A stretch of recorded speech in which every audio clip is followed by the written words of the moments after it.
Pada tahun 1928, seorang remaja yang bernama Alan Turing kerap dipermalukan dan dibuli oleh teman di sekolahannya. Tak tanggung-tanggung, Alan sampai dikurung di bawah lantai kelas.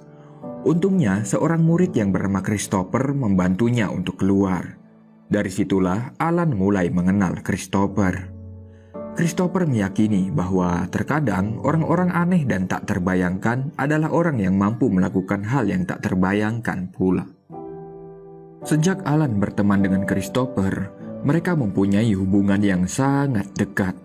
Dari Christopher lah Alan mengenal kriptografi atau ilmu persandian. Dan karena kedekatannya itu, Alan mulai menunjukkan kelainan seksual.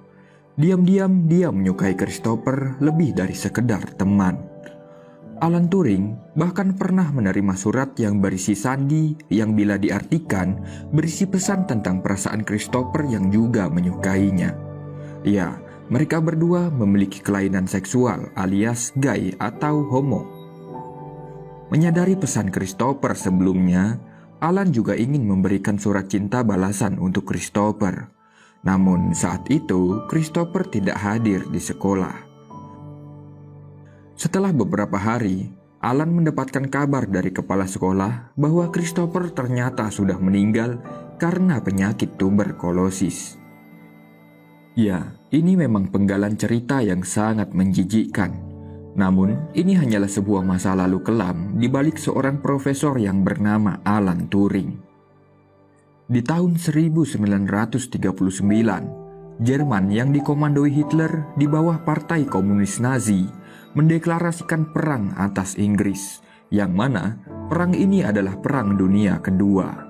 Sebanyak 800.000 anak-anak di London dievakuasi ke tempat yang lebih aman. Alan Turing menumpangi kereta yang mengangkut anak-anak itu untuk menuju Bletchley. Dia pergi ke sebuah pabrik pembuatan radio. Yang tak lain, itu adalah markas rahasia M16, sebuah intelijen rahasia Inggris. Alan Turing adalah profesor lulusan Cambridge University. Dia adalah orang yang sangat jenius di bidang matematika. Alan mengajukan dirinya untuk bergabung dalam pekerjaan rahasia di bawah naungan M16. Alan mengatakan kalau dirinya adalah orang cerdas yang setara dengan Newton dan Einstein. Ya, Alan memang memiliki sifat yang sangat sombong dan terlalu percaya diri. Dia juga orang yang sangat menjengkelkan dan tidak pandai bergaul dengan orang di sekitarnya. Karena itulah, kepala M16 yang bernama Denniston tidak menyukainya. Selain itu, Alan juga tidak bisa berbahasa Jerman. Padahal itu adalah syarat utama bisa bergabung dengan M16.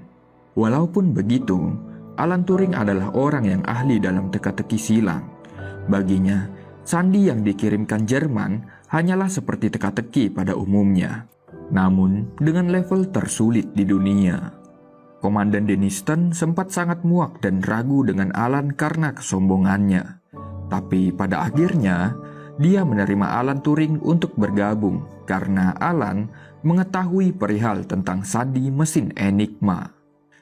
Alan mungkin memang tidak pandai dalam urusan perang dan politik, tapi dia sangat tertantang untuk memecahkan sandi mesin Enigma Jerman. Enigma sendiri adalah mesin yang dipakai Jerman untuk mengirimkan pesan rahasia pada tentaranya. Namun, pesan rahasia itu bukanlah sekedar pesan biasa. Pesan itu ditulis dalam bentuk kata-kata tanpa makna yang tidak diketahui artinya. Karena sangat rumit, memiliki mesin Enigma juga belum tentu bisa memecahkan sandinya, karena Jerman mengganti pengaturan mesin Enigma mereka setiap malam agar musuh tidak bisa memecahkan sandi mereka. Sandi rahasia dari mesin Enigma memiliki 159 triliun kemungkinan untuk dipecahkan. Dan Jerman mengirimkan sandi mesin Enigma itu setiap hari pada tentaranya. Jerman mengirimkan sandi mereka menggunakan gelombang radio, yang mana semua orang bisa untuk meretas dan mendapatkan sandi mereka. Tapi sekali lagi, masalahnya tak seorang pun yang bisa membaca arti dari sandi mereka. Itulah sebabnya selama Perang Dunia Kedua, kekuatan Jerman di bawah naungan Nazi sangat tangguh. Jerman berhasil mengalahkan berbagai negara di Eropa karena strategi perang mereka tidak pernah bocor ke tangan musuh. Di bawah naungan M16, Alan Turing ditugaskan untuk bekerja secara tim. Tim itu sendiri berisi orang-orang cerdas dari berbagai penjuru Britania Raya, seperti Hugh Alexander, pemenang kejuaraan catur di Inggris. Tugas utama mereka adalah memecahkan sandi enigma dan mereka hanya punya waktu 18 jam setiap hari untuk memecahkannya. Nasib para tentara di medan perang bergantung pada Alan dan rekan satu timnya. Di kantor, Alan memisahkan diri dari rekan-rekan satu timnya. Dia bahkan menjadi orang yang sangat menyebalkan bagi rekan-rekannya. Hari-hari di kantornya, Alan gunakan untuk membuat blueprint atau rancangan desain sebuah mesin. Di suatu hari, Alan meminta sokongan dana untuk membuat mesin yang selama ini dia rancang. Namun Denniston tidak menyetujuinya. Itu karena kinerja Alan yang ia anggap buruk, sebab Alan tidak mau bekerja dengan timnya. Bukannya sadar, Alan malah meminta Denniston untuk memecat rekan-rekannya dan memakai dana gaji mereka untuk membuat mesinnya. Alan membutuhkan dana setidaknya 100.000 pound sterling. Jumlah uang yang tidak main-main untuk diberikan kepada orang yang sangat menjengkelkan. Alan menjelaskan bahwa sandi dari mesin Enigma Jerman terlalu sulit untuk dipecahkan oleh manusia. Karena itulah Alan menciptakan mesin rancangannya. Ya, untuk mengalahkan mesin, mereka juga harus menggunakan mesin, bukan menggunakan manusia. Karena itu hanya akan membuang waktu. Namun penjelasan Alan itu tidak membuahkan hasil, karena Denniston tetap kekeh dengan pendiriannya. Tidak kehabisan akal, Alan menitipkan surat permohonan dana untuk dikirimkan ke atasan Denniston yang seorang Perdana Menteri. Beberapa hari kemudian, berkat keputusan Perdana Menteri, Alan diangkat menjadi penanggung jawab atas timnya menggantikan Hugh Alexander yang sebelumnya memegang posisi itu. Sebenarnya Denniston tidak menyukai keputusan itu, namun Perdana Menteri memiliki kuasa yang lebih besar darinya. Tanpa basa-basi, setelah memiliki kewenangan, Alan langsung memecat dua rekan timnya, yaitu Kate dan Charles. Alan menganggap dua rekannya itu payah dan buruk dalam bekerja. Keputusannya itu membuat rekan tim yang lain semakin membencinya. Karena kekurangan anggota, Alan memutuskan membuka lowongan untuk bergabung dengan timnya. Tapi lowongan itu bukan sekedar pengumuman, melainkan sebuah teka-teki silang yang kemudian dicetak di koran. Beberapa orang yang mengisi TTS di koran bahkan tidak menyadari kalau TTS itu adalah sebuah lowongan. Siapapun yang berhasil mengisi TTS itu dengan benar bakal mendapatkan surat undangan dari M16 untuk sebuah pekerjaan rahasia. Dan terpilihlah beberapa orang yang sukses mengisi TTS tersebut. Jumlahnya lumayan banyak. Dari semua peserta, hanya ada satu wanita yang berhasil ikut di dalam tes tersebut. Ia bernama Joan Clark. Dan di luar dugaan, Clark menyelesaikan tesnya dengan sangat mudah dalam waktu yang singkat. Bahkan saat peserta yang lain belum merampungkan jawaban mereka. Clark dan satu kandidat yang bernama Jack Good diterima sebagai anggota baru tim Alan. Mayor Menzies memperingatkan mereka bahwa pekerjaan mereka ini bersifat sangat rahasia. Bila sampai terjadi kebocoran informasi, mereka akan dihukum mati atas tuduhan pengkhianatan. Ya, memang seketat itu aturan intelijen rahasia M16.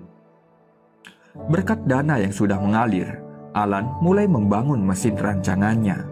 Sebuah mesin seharga 100.000 pound sterling yang diproyeksikan bisa mengalahkan mesin Enigma milik Jerman. Namun saat itu, Clark tidak bisa melanjutkan pekerjaannya karena orang tuanya tidak mengizinkannya untuk bekerja. Alan lalu mencoba membujuk orang tua Clark. Dia juga membuat percakapan sandiwara dengan Clark yang kemudian meyakinkan orang tuanya untuk memberikan Clark izin.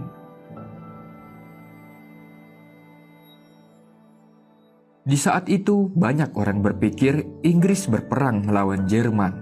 Namun yang sebenarnya terjadi adalah mereka berperang melawan waktu. Inggris dilanda kelaparan. Setiap minggu, Amerika mengirimkan 100.000 ton bantuan makanan untuk Inggris. Dan setiap minggu pula, Jerman menenggelamkan kapal bantuan makanan itu. Setiap kegagalan yang dilakukan tim Alan akan menghantui mimpi mereka di malam hari. Hugh Alexander merasa sangat kesal dan marah karena kegagalan mereka di hari itu untuk memecahkan sandi Jerman.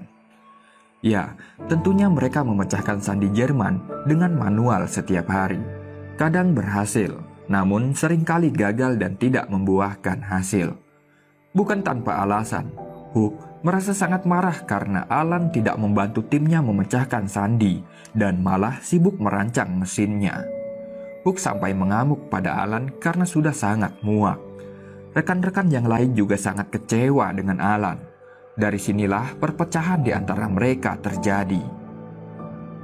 Di malam hari, Alan mencuri beberapa sandi enigma yang sudah pernah dipecahkan. Dia ke tempat Clark untuk meminta bantuan mencari petunjuk dari kertas-kertas sandi enigma tersebut. Semua itu dilakukan agar Christopher bisa dibangun. Ya, Alan menamai mesin yang dia buat dengan nama Christopher, teman laki-laki yang dia taksir sewaktu remaja. Alan menjelaskan bahwa mesin yang sedang dibuatnya bukan hanya sekedar mesin yang bisa memecahkan sandi enigma. Dalam jurnal makalahnya di Cambridge University, Alan pernah menuliskan karya ilmiah yang merujuk pada sebuah mesin yang bisa menyelesaikan berbagai masalah. Mesin itulah yang kini disebut sebagai komputer digital. Ya, mesin yang Alan ciptakan adalah cikal bakal komputer digital saat ini. Di suatu pagi, para tentara menggeledah semua barang Alan karena mencurigainya sebagai mata-mata. Karena militer Inggris mendapatkan kabar bahwa ada mata-mata yang sedang menyusup di dalam markas intelijen. Dan Alan adalah satu-satunya orang yang sangat dicurigai sebagai mata-mata karena sifatnya yang sangat aneh dan berbeda dari yang lain. Padahal kenyataannya Alan Turing bukanlah seorang mata-mata. Kabar itu sampai ke telinga Clark yang kemudian membawanya bersantai di kafe. Kebetulan saja rekan-rekan tim Alan juga berada di kafe itu. Seperti yang sudah diketahui, hubungan antara Alan dan timnya sedang tidak baik. Clark menyadarkan Alan bila dia ingin menyelesaikan mesinnya, dia tidak bisa bekerja sendirian. Setidaknya, dia butuh bantuan rekan satu timnya. Ya, begitulah seharusnya kerjasama tim berjalan. Sejak saat itu, Alan mulai merubah sikapnya. Di hari berikutnya, dia membelikan apel untuk masing-masing rekannya. Meski terasa sangat aneh, namun rekan-rekan timnya menghargai pemberian Alan tersebut. Dari sinilah hubungan antara Alan dan timnya mulai membaik. Di tahun 1941, Hugh Alexander memberikan rancangannya untuk menyempurnakan mesin yang Alan buat agar bisa bekerja lebih cepat dan efisien guna menghemat waktu. Setelah semua komponen sudah siap, untuk pertama kalinya mesin buatan Alan Turing mulai dinyalakan. Mesin bernama Christopher itu memiliki banyak rotor atau tabung yang berputar, yang mana di setiap rotor terdapat abjad yang tertulis dari huruf A sampai Z. Cara kerjanya cukup simpel. Jika semua rotor berhenti, maka mereka mendapatkan hasil yang berupa sebuah settingan untuk mesin enigma mereka. Ya, jadi mesin Christopher bukan untuk menerjemahkan sandi, tapi untuk mencari settingan yang tepat untuk mesin enigma mereka. Karena yang membuat sandi Jerman susah untuk dipecahkan adalah Jerman mengganti settingan mesin enigma mereka setiap hari. Jadi, walaupun Inggris memiliki mesin enigma juga, belum tentu Inggris bisa membaca sandi enigma Jerman karena settingan mesinnya berbeda. Tugas mesin buatan Alan adalah mencari settingan yang cocok agar mereka bisa memecahkan sandi Jerman di mesin enigma mereka. Seiring berjalannya waktu, hari demi hari berlalu. Namun kinerja mesin Alan belum juga membuahkan hasil. Hanya beberapa rotor yang berhenti. Komandan Denniston mulai meragukan mesin Alan. Di hari itu, dia menghentikan operasi mesin tersebut karena dia rasa mesin mahal itu sudah tidak berfungsi. Alan mencoba meyakinkan Denniston bahwa mesinnya pasti akan berhasil. Namun kesabaran Denniston sudah habis. Dia sudah tidak percaya lagi dengan apa yang dia lihat. Alan Turing dipecat dari pekerjaannya di hari itu.